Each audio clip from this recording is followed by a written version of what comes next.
And especially I would like to say thank you very much to the State Department, because I'm here since 2009, and whenever there are people coming from Pakistan, my friends, I can see them, I can meet them, and this is the opportunity for us here to share our thoughts with them. So thank you very much. It's a great opportunity for them and for us as well. So I would like to say thank you. And मैं चाहूँगा कि हम आपसे सुने ज़्यादा से ज़्यादा, और अनवर साहब यहाँ पर है, अनवर साहब बात करें, उनको सुने, और जो मुकर्रीरीन हैं उनसे सुने. So thank you very much, और thank you Khurram. Thank you. Good afternoon and assalamu alaikum to everybody. And first and foremost, let me say thank you to State Department to having this great opportunity with Pakistani American Press Association, and all of you guys came from Pakistan. My name is Yusuf Chaudhry. I'm working with Dunia TV as a Washington correspondent, and been in the journalism like over last 4 or 5 years. And just glad to have you all over here. Let's start the session. Thank you. I will like to invite Anwar Iqbal sahab, who is well known across the globe. Let me give you a few lines of Anwar Iqbal sahab, which I have here. Anwar Iqbal sahab is currently working as Dawn correspondent in Washington. Over 25 years of experience with various international media organizations covering major events. He has interviewed world leaders like US President Barack Obama, George W. Bush. Why didn't you mention Bin Laden? We interviewed him. But he was not the US president. He had honor to be honorary fellow at University of Wisconsin. Anwar Iqbal sahab also had honor to work as a fellow at Writers in Oxford, London. Please welcome me, Anwar Iqbal sahab. Thank you very much. Thank you, Khurram, and thank you to the State Department for giving us this opportunity to explain ourselves. Well, I'll go straight to the subject. What I was asked to talk about is the importance of newsroom in the media. And the reason I was asked to talk about is that I have had the opportunity of being trained at newsrooms, and this is my son, so I have to, sorry. I was trained first in Pakistan when I used to work for The Muslim, which was a newspaper published from Islamabad. Those of you who are from my generation would know that it was a liberal, very different from the name that she showed. It was against Ziaulat and against religious parties, but was still called The Muslim. So I was trained there, and then I was trained in Britain at the Sunday Times newsroom and the New Statesman, and then I spent some time at the newsroom in Chicago Tribune, and ended up working for them for almost 12 years. And then I also worked at United Press International, which is now, unfortunately, is not as big and as active as it used to be in my time. I still have my stories from those days which are published in, say, New York Times or International Herald Tribune, but those days are long gone. And so I worked in their newsroom for 5 years. So I thought that it gives me some perspective, some knowledge to talk about the newsroom, the importance of newsroom, or the way the newsroom culture is now gradually disappearing from Pakistan. And whenever I talk about the newsroom, it always reminds me of a poster I saw at the Sunday Times, London. The poster, it was a very interesting poster. It said, "The biggest urge on earth is," and it gave several options. The first option was hunger, the second was sleep, the third was sex, and then they were all cut out, and they said the strongest urge on earth was a sub-editor's desire to edit a reporter's copy. So, I think it is true, and that's why it creates sort of bad feelings between a reporter and a sub-editor or a copy editor, as we call them in the United States. But most of you also by know, because you have all been working in this field for quite some time now, I think, several years at least, you know how important a role a sub-editor or the newsroom plays.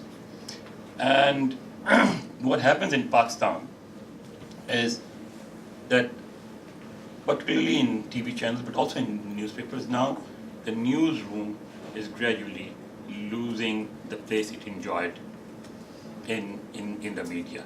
Now, they do have newsrooms, but people in the newsroom do not have, I think, perhaps Dawn is the only exception, they do not have the power or the authority to decide what news to take or not to take.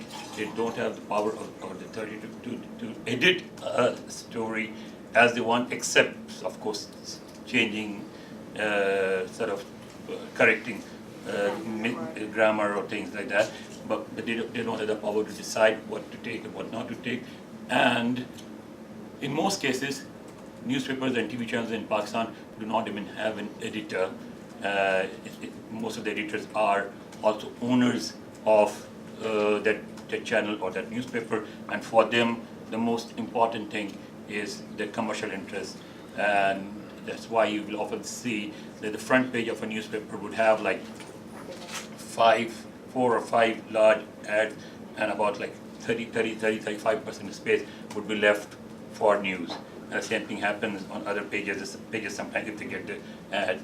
And also within the news, there's a lot of interference from the owners, and you see the commercial interest of the owner reflecting in the news coverage as well.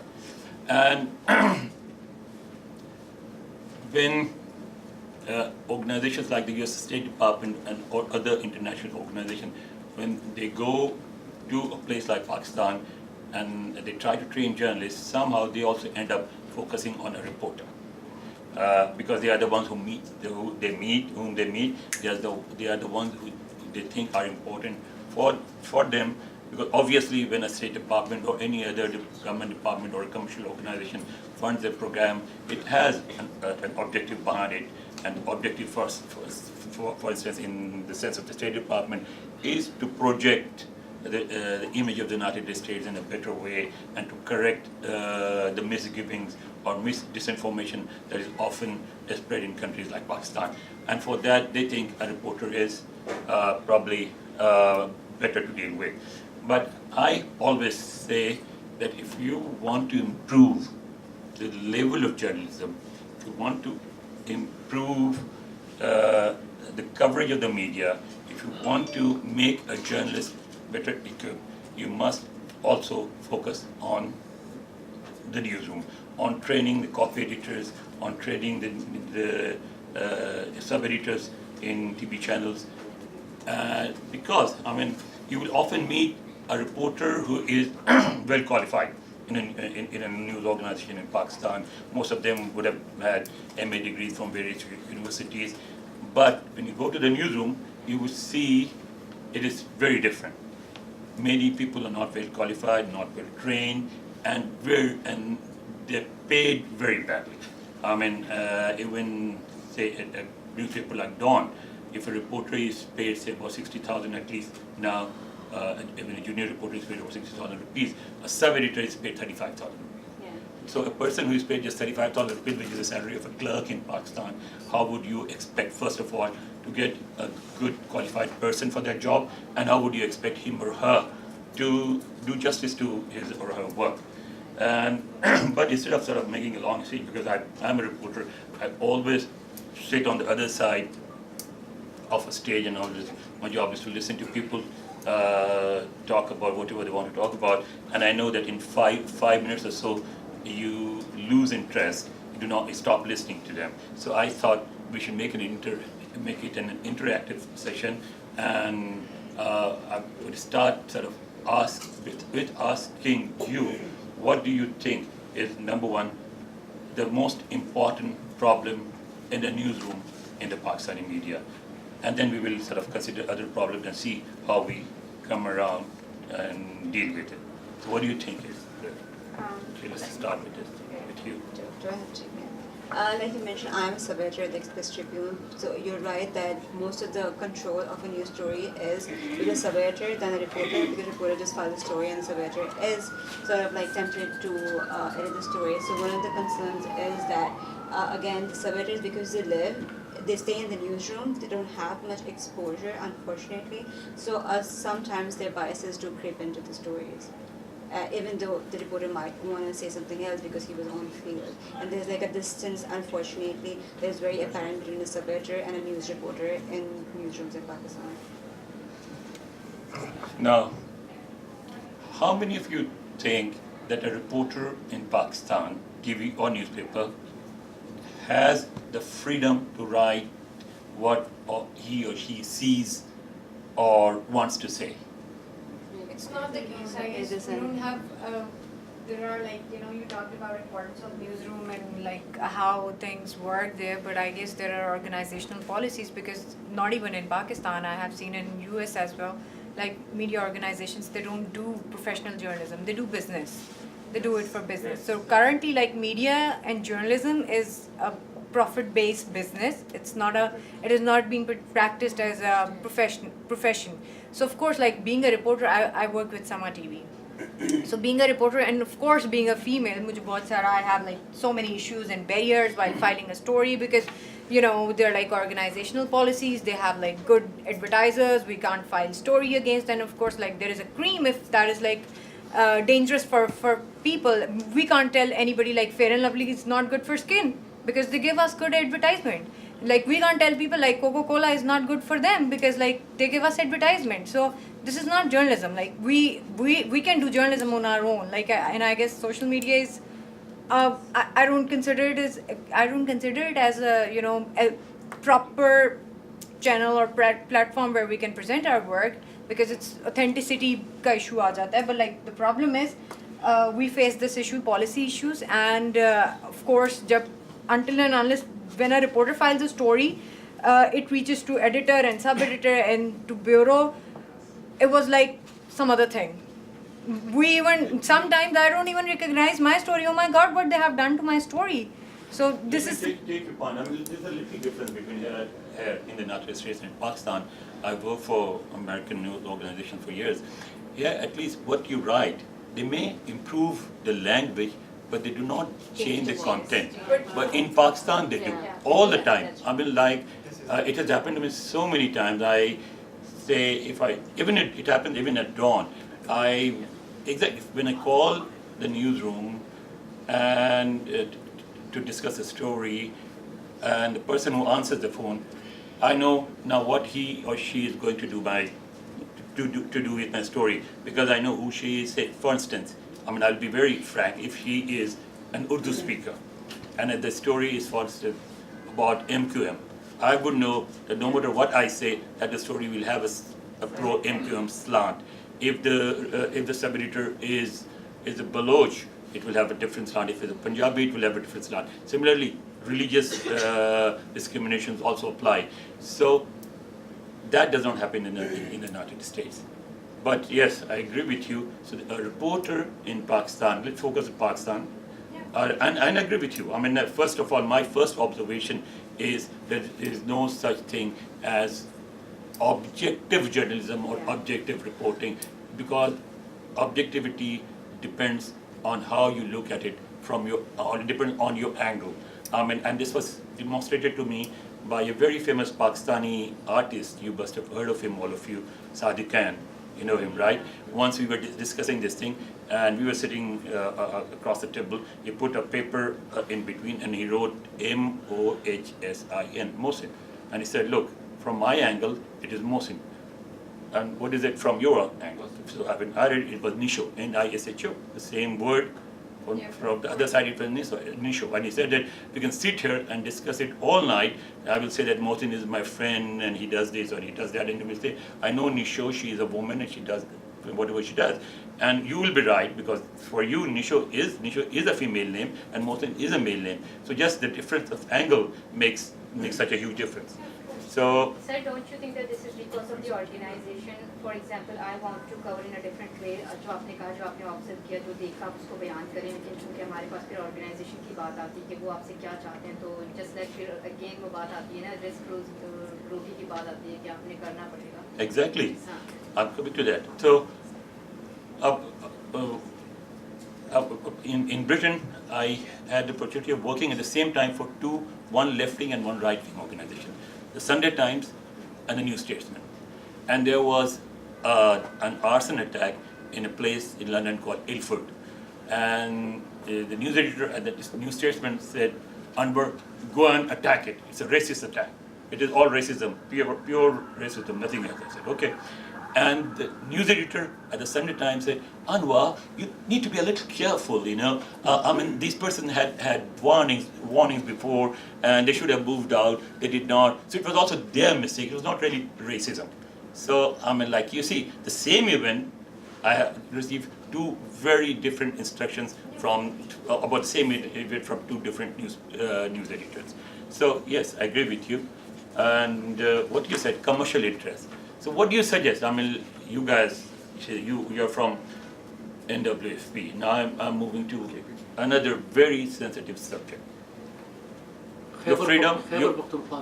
I'm sorry, Khyber Pakhtunkhwa. I'm so sorry, KP. Thank you very much.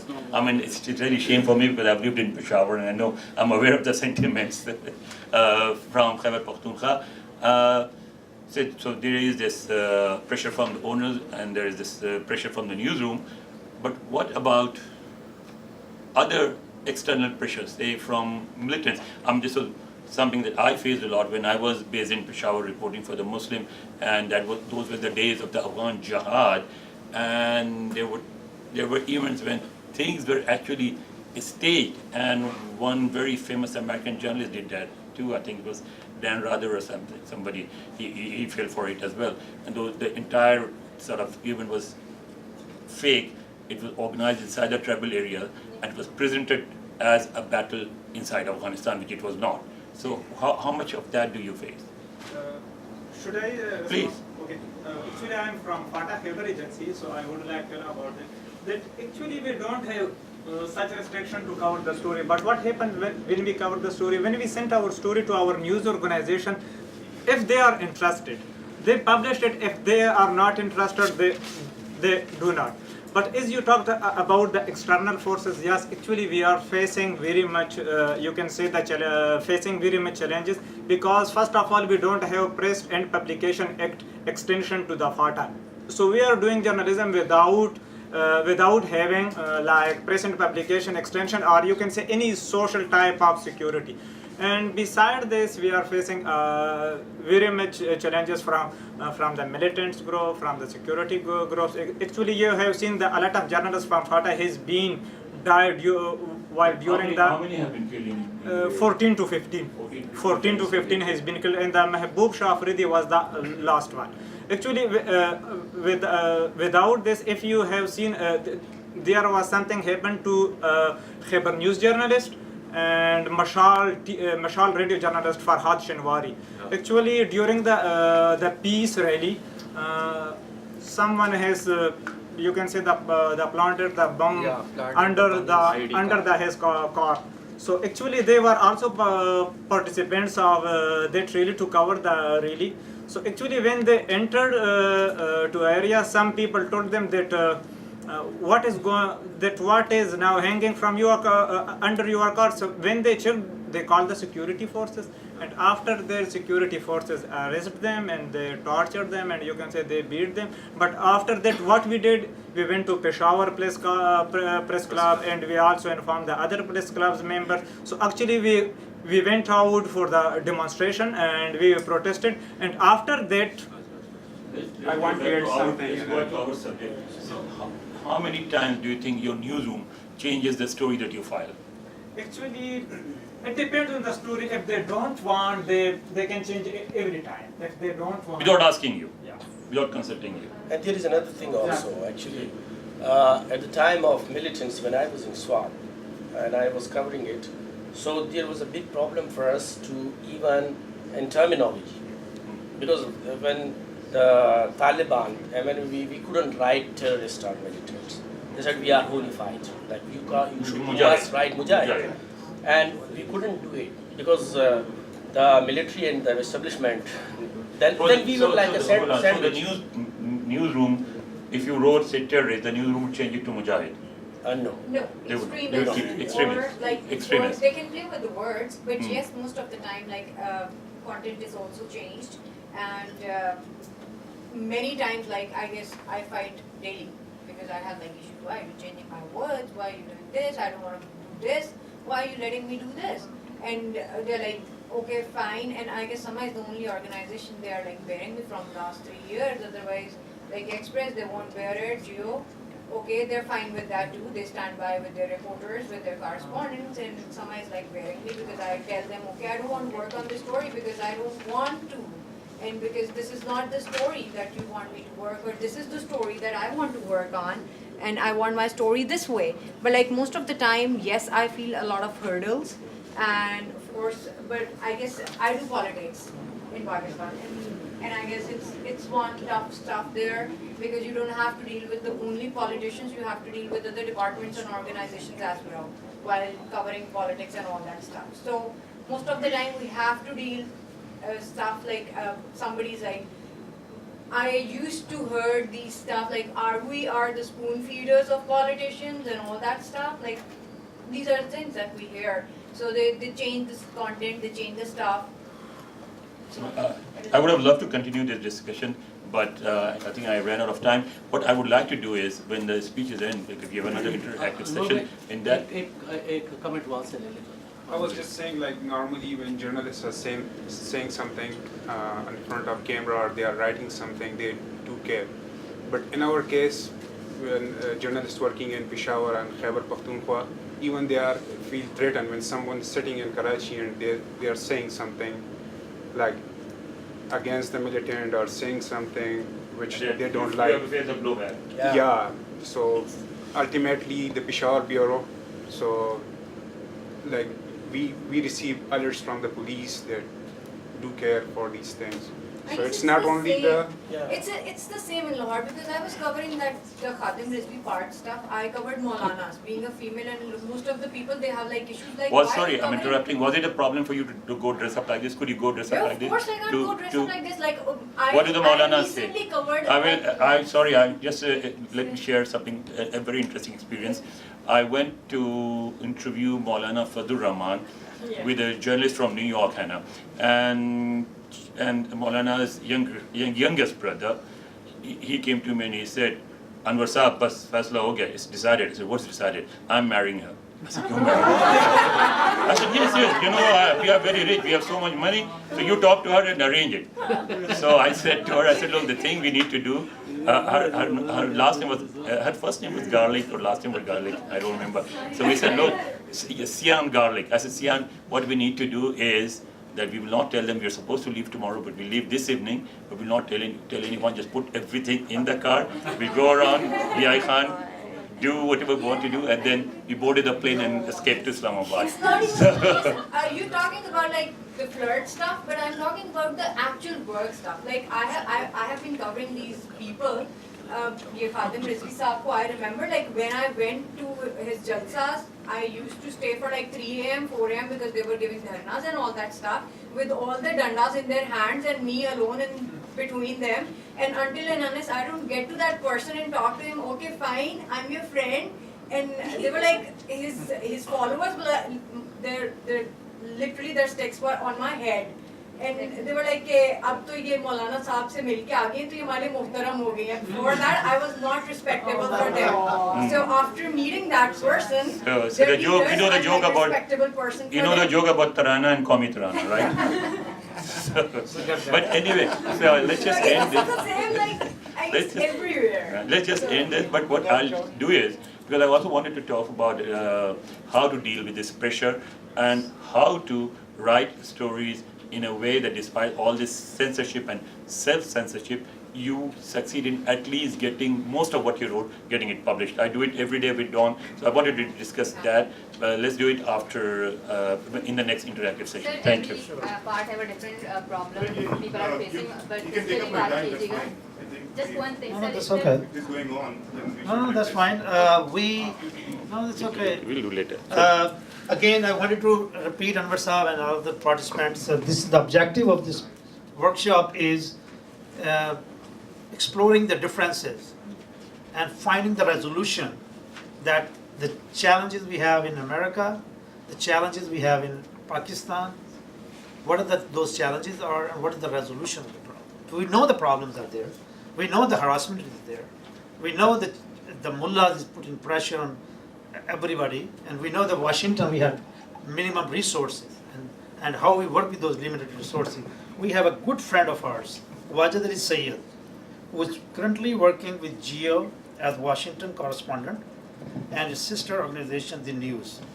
Over the 20 years as an international broadcaster, he helped launch a couple of great projects and has been part of the Daily Times and the Voice of America's flagship Urdu program. He is also writing a series of articles on Pakistan-US relations for TNS. Today we are going to hear from him on technical deficiencies for Pakistan American electronic media. Thank you, Wajid, for taking your time here. Yeah, I've been asked to talk about the technical difficulties and everything. I think that we have got great panel over here. Aziz and others would talk about what the technical difficulties could be. But I think it's pretty simple. I don't need to tell you guys, since now you are working in the field and you would understand, you can just hook up a computer or even use your 3G mobile and then you can send out your story. Or even now what I do is that I have my iPhone over here, and if I don't have my camera person nearby, I just shoot footage from here and then send it to you, and that's pretty much it. Within 5 minutes it's on here, and it's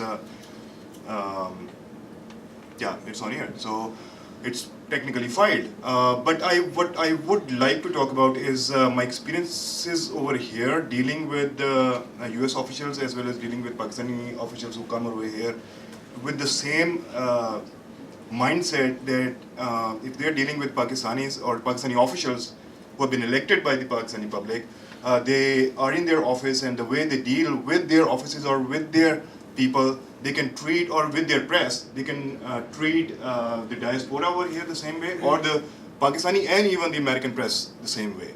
I can give you a couple of examples where Nawaz Sharif's Fatmi Saab, the advisor on foreign relations, was here. Tariq Fatmi, he was here at the embassy last year, I guess, or the year before, and he was adamant that you have to call a Washington Post chief reporter, and I need to see him. It doesn't happen this way. That's one thing, because the way the US media works here is that they will call you. Yes, they will. If you want to be invited, they will invite you. But then they will have editors sitting over there, and there's a hierarchy where you won't meet with the publisher or with the editor. You will meet with the concerned department or people who edit those stories or monitor those stories coming in from Pakistan, and then they'll talk to you about serious issues. And you cannot just cover under the table, or you can't just manipulate them. You can just treat the way that they're used to of treating Pakistani press. That's one difference, and same goes for the other delegations who come over. What they do is that they want to talk to American press, but they won't talk to Pakistani press. Yeah. Now we are sitting here and we are hoping to reach out to them and to listen to them and to report that what Pakistan or Pakistani delegation has to offer. And we want to promote that. We want to talk about that. We want to say this delegation is here for these and these and these meetings. These are the objectives. This is what we want to do. This is what Pakistan wants to. This has been United States' long-standing position or that concerned department's position, and we are hopeful that if it reaches any conclusion or not. What Pakistani delegations or Pakistani officials who come over here do is that they do not share that information with the Pakistani media, which is very unfortunate, because then we have to go out, we have to work extra hard, which we don't mind, but the thing is then the only story that comes out from the one side, from the American side. If the World Bank says yes, the delegation is here, and these are the people who will be sitting in that meeting, and we know that what their point of view has been, we know how strong position they are going to have in that meeting, but we don't know what Pakistan wants. We don't know what Pakistan is offering. We don't know how Pakistani delegations or Pakistani officials are going to deal with that situation. So that secrecy makes it very hard for us to reach out to people and for us to write a story that could reach out to public or to the government officials or the policymakers who are working on that particular project. That's one thing. Then I think what you also need to consider is, and we'll keep it very short, what you also need to consider is the form of government that works here and the form of government that works in Pakistan. USG has a hierarchy. Yes, president is the one who calls the shots, but not always, not necessarily. He has got his team, the cabinet members, they can call the shots. Then we've got deputy secretaries and assistant secretaries and the State Department and the Pentagon and Capitol Hill, and the Congress is, depending on who is ruling and how conflicting that is with the White House or not conflicting, the Congress itself is very strong. Congress can, make a law about something that the administration does not want. I can quote another example that when I am reporting for Geo and there is something, for the lack of better word, anti-Pakistan something coming out, a lawmaker presents a law saying we want to do this to Pakistan. Now that does not necessarily mean that law has been passed or that has been implemented, or that the White House or whoever the president is was consulted or agrees with that law or not. But when I report, the way it airs over there is that the United States has done this now, which is very unfortunate. And I figured it out pretty quickly, so I used to call them and ask them that you have to take me live if you want my people.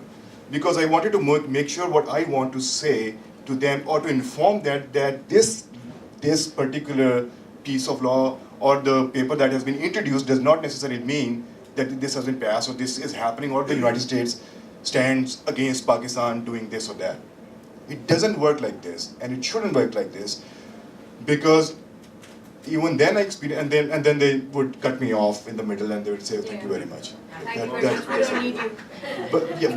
But what used to happen was that they would take my paper and then they'll edit it accordingly and then they'll air it. So that anti-American sentiments that they try to play on with is just very unfortunate. There are young people like you who come over here and you say, why don't you interview, or even when I get my call from my bosses and say, why don't you interview Secretary Clinton, or why don't you interview Secretary or President Bush or President Obama? I mean, again, we can request them, but it depends on their agenda how they're going to take it. It's not like in Pakistan that you can pick up your phone in the middle of the night and you can say to any minister over there that this is what the other party member has said and what your stance is on that, and then they will give you a reply and then you can run with it. Again, it doesn't work like this over here. So the power circles in Pakistan are quite different. Dealing with them is quite different, and dealing with officials over here or institutions and departments over here is quite different. I think what you guys need to do is, when you are here, you need to figure that out, you need to ask about it, you need to see who stands where and doing what. That would actually help you. I think I should. I just want to add something. One constant source of a cause of irritation between us and Pakistani officials is national interest. Like these days, no matter who is the ambassador, or who is the embassy official dealing with you these days, when I report that US-Pakistan and US-Pakistan relations have been going down since 2011, and every ambassador, without any exception, said, Anwar Saab, you should not write that. Yes, US-Pakistan relations are bad, but you must say they are good. I said, why? Because it is in national interest. So I said, but how can I say if the relations are bad, if they are going down, how can I say they are good? He said, no, but you must, because it is in national interest, and so much so that it happened to me not once, not twice, at least a dozen times. There are journalists, as in Pakistan, who are very close to the embassy, and I go to a briefing or something, and they just call me, "Ye to Indian agent hai. He works for all." I said, but I don't report anything that the India says. I report what American officials say here. I did, but of course, you have to protect the national interest. Wajid, if anybody has any questions. Yeah, you were talking about like it's very hard to reach to Pakistani officials here. So I must, it's just a suggestion, you should find negative about it. You don't have any idea how they will reach you there. Otherwise they won't, this is not the case here. Now what they have started doing it, specifically officials and the politicians, but they have started doing is in Pakistan as well, they don't talk to reporters.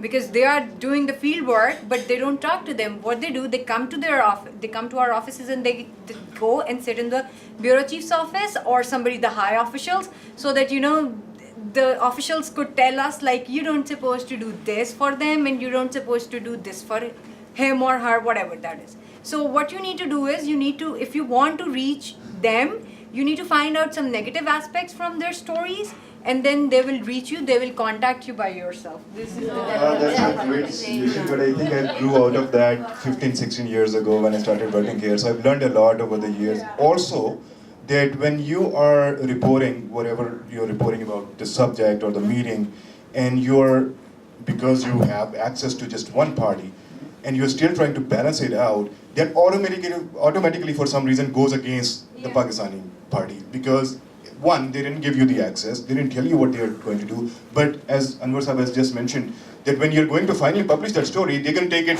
negative. They're going to say they would rather not have that story published than give us the information. So not necessarily works always, because for them it's already very negative, because again they didn't give us the information. I don't think so. You should be complaining because you belong to Geo, and Geo is famous for a Gardar channel. So we already got that distinction. Yes. When we are living in Pakistan and Geo is the #1 in rating kind of thing, सबसे पहले तो ऐसे समा की होती है, लेकिन जियो भी कोशिश करता है समा बारी ले जाता है, So but when we are talking to the international issues, it is always like you being here the correspondent, you have the access to Trump and Bush, and demand is like take the people, and if officials are, how you deal with that pressure, and how easy to get that person for the people? Frankly, the system over here, in my experience, and because Hannah is sitting there, so I don't want to go off my lane, but the system what I've experienced over here is that they've got a pretty organized structure. So if you access the State Department, there are a couple of people that either personally or otherwise officially, and then you can write to them, and whatever they are saying, they will let you know. And even if they don't want to say anything, they will let you know about that as well. About these elections, मेरी आज सुबह ही बात हो रही थी. What you also have to do over here is कि अब मैं president को या White House को या Trump को या secretary हैं उनको तो access नहीं कर सकता हूँ, but my access is उनके office तक है. So I wrote to the State Department today, and whatever response they gave me, there is a very clear distinction that you have to notice and you have to know what that means. Because there is the State Department spokesperson, and then there is a State Department spokesperson. There's a hell of a difference between these two. So you have to keep that balance and know about what you're doing. And another thing what I lately started doing was that I've started a series on Pakistan-United States relationship, and I'm covering different aspects of it. It gets published in the news on Sunday magazine. twice a month, sometimes once a month. But that's my way of dealing with my crisis, that I need to say something in 1,000 and 1,500 words that I cannot say in a 30-second paper. You know, so I can detail it out what it means. You know, कि जी वो इस्लामाबाद में unfortunate incident, the military attaché got into this accident and unfortunately killed these two guys, is not linked to जो यहाँ पर travel restrictions लग रही थी उन पाकिस्तानी जो कि फौरी तौर पे connect कर दिया गया था, which is totally different, you know, because there are things that are already in works, you know, things that are already happening in the background. It's just so happened that mishap took place, but otherwise, same goes with when Kerry Lugar bill came out. कि जी वो हकानी ने लिख के दिया है. I mean, you know, we know who was working on that. उससे पहले Bush administration had already started on that.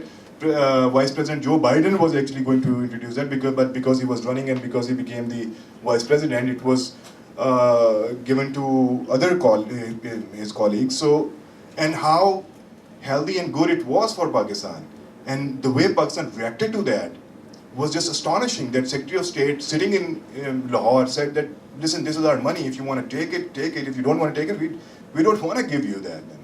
You know, if you're not happy with it. So, understanding just in that public sentiment जो create किया जाता है, उसमें where do we stand, and where are these news stories coming from, and what are they actually projecting, what are they actually telling you? I think that's also the difference that we need to understand in this process. Thank you very much. Thank you, Syed. Thank you very much. We have a good friend of Pakistan. She has served in Pakistan for 6 years. And I wanted to read a few lines before I introduce Hannah Block. She is currently working as NPR at NPR as international broadcaster. So, and Hannah Block is a Washington-based journalist with more than 20 years experience in the United States and overseas. She is the lead digital editor for international news at NPR. She wrote Wall Street Journal's Work in Progress between 2014 and 2017. During his 11-year career at Times, she served in Pakistan full-time, Pakistan and Afghanistan full-time, and she speaks wonderful Urdu. If you are whispering in Urdu thinking she's the Gori and she doesn't understand Urdu, you are mistaken. She has noted everything in Urdu, and now she has taken all the Urdu knowledge from Pakistanis, and she loved chicken curry. Please welcome me, Hannah Block.